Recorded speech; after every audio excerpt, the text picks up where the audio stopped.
What's up, everyone? Welcome back. Thanks for tuning in again. Today, I wanted to take some time to talk about something that's very near and dear to my heart: cottage properties. It's spring, the snow is finally gone, the ice is starting to retreat on the lakes.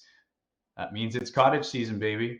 And if you're looking at buying a cottage this year or just starting to do some more homework and get a bit more familiar with some of the things that are involved in the process of buying a cottage property, then this video is for you. Having gone through the process with clients numerous times, having bought a cottage of our own, I wanted to share with you today my 5 things to keep in mind when looking for a cottage. Let's get into it.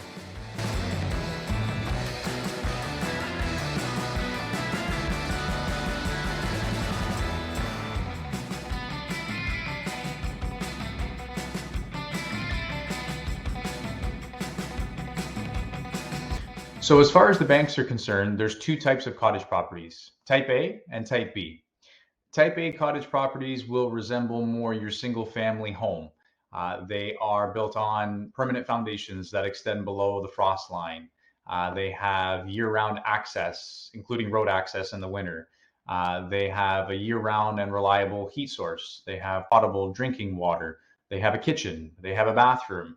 The zoning of the property may also come into play. And you can typically finance type A cottage properties with as little as 5% in the form of a down payment. Type B cottage properties, on the other hand, are built on either piers or concrete footings that don't extend all the way down to the frost line. So they're not built on a perimeter foundation like you would see with a type A cottage property. They may not have a year-round reliable heat source. They may be limited to seasonal access only, and there's other ingredients we'll talk about shortly that come into play with that, but they're not typically accessible year-round. You can typically finance those types or type B cottage properties with as little as 10% down payment. And as is the case with your primary residence, if you're buying a cottage property and you're putting less than 20% down in the form of a down payment, your lender is going to require mortgage default insurance through a company like Sagan, formerly Genworth, or Canada Guarantee. CMHC no longer does this for secondary or cottage properties. And those third-party providers or those third-party mortgage default insurance providers may have their own unique set of requirements depending on the makeup or the configuration of the cottage, and that too can have an impact on the financing process. As an alternative to the conventional financing route, some folks who have enough equity built up in their primary residence can access that through a couple of different options to buy a cottage property outright, and avoid the variables that come with type A and type B mortgaging options. So it's important to know what your options are. And in a future video, we'll leave the financing piece at this for now, but we'll loop back to this and we'll bring in some expert help in a future video to dive more into the financing options. I've heard a saying before that goes something like this: a cottage is only as good as the access to it. I think there's a lot of truth to that. You could have the absolute perfect cottage, your dream cottage even. But if you can't access that dream cottage, or your access is limited to certain times of the year only, it can present some major challenges depending on what it is that you're looking for. And often when we talk about access to cottage properties, we're referring to road access. So let's start there. Who maintains the road? Is it municipally maintained or is it privately maintained? Is it maintained year round, or are there times of the year where there's no maintenance at all? Some cottages don't have road access whatsoever, but instead are accessed only by trail or by water access.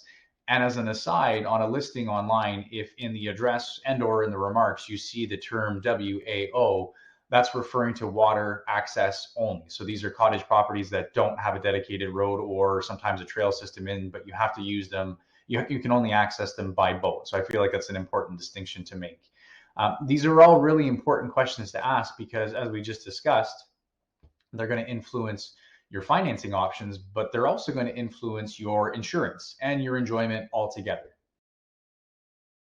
So when we're talking about road access, it's important to understand the difference between a public and a private road. A public road is maintained by the township or municipality, including snow removal during the winter months, whereas the maintenance of a private road is up to collectively the people who use that road. And with respect to the latter, we often encounter cottage associations or groups of local cottagers or residents who charge everybody collectively fees, annual fees that go towards the maintenance and upkeep of that road. So new gravel to freshly topped roads is an example, or snow removal of a private road during the winter months.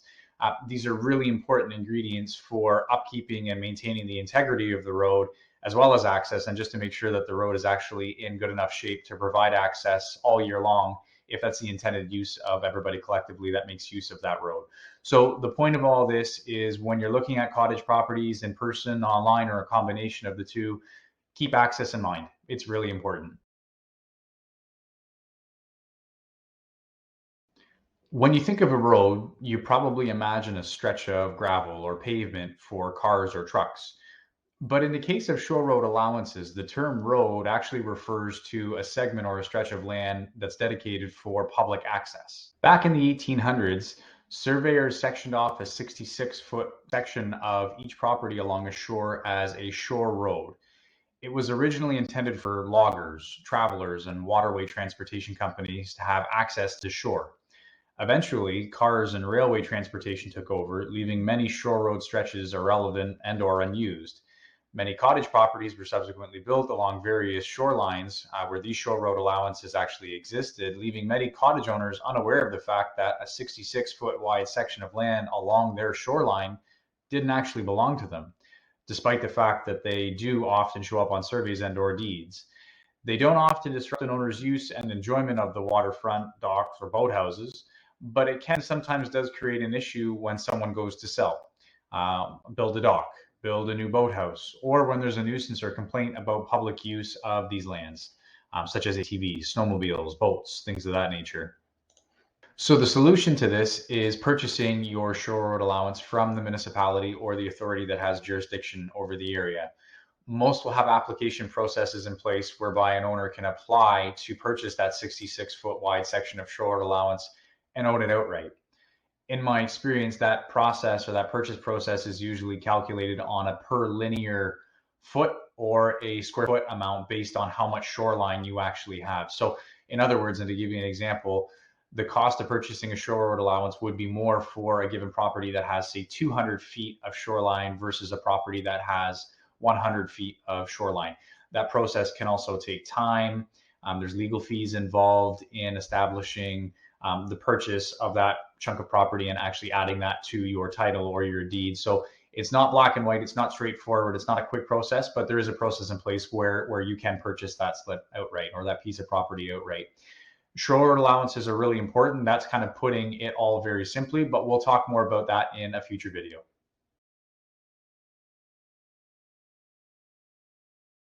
If you're buying a waterfront cottage, chances are you're planning on using the lake at some point in time, be it for boating, swimming, fishing. If that's the case, it's important to ensure upfront that the lake will meet your family's needs and requirements. Every lake is truly unique and different, and it can and often does vary from one lake to the other. So there's a number of important questions that you should probably keep in mind as you're looking around at cottages that are on different lakes. And to help give some context to what some of those questions might look like, some of the first ones that come to mind are: how big is the lake? How deep is the lake? Are there any special reports with respect to water clarity, mineral composition, invasive species of both plants and animals? Is the lake well known for certain species of fish? Are there any boat motor restrictions on the lake? Are boat hazards well marked?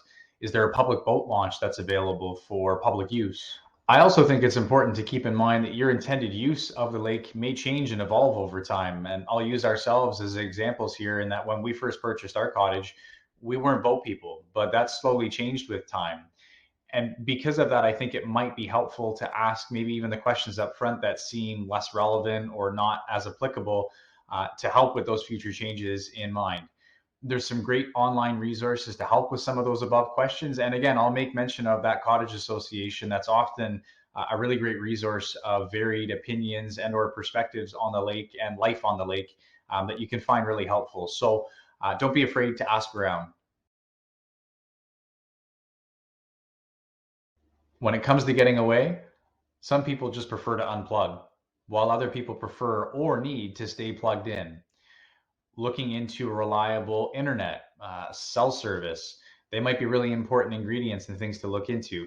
If not, at a minimum, still having a phone landline can be a really important feature for emergency services, depending on where it is that you're located. And along that line of thinking, Proximity to the nearest or closest fire station can also be really important for obvious reasons. But another reason that's important is it will have a direct bearing on your insurance premiums from your insurance company as well.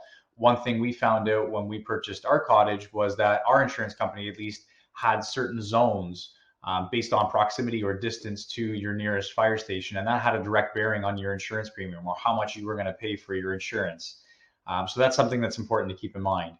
One of the other things that we found out, especially with young kids in tow, was how easy it is just to forget things at home each trip. It happens, it's part of life. Things are busy, there's a lot moving.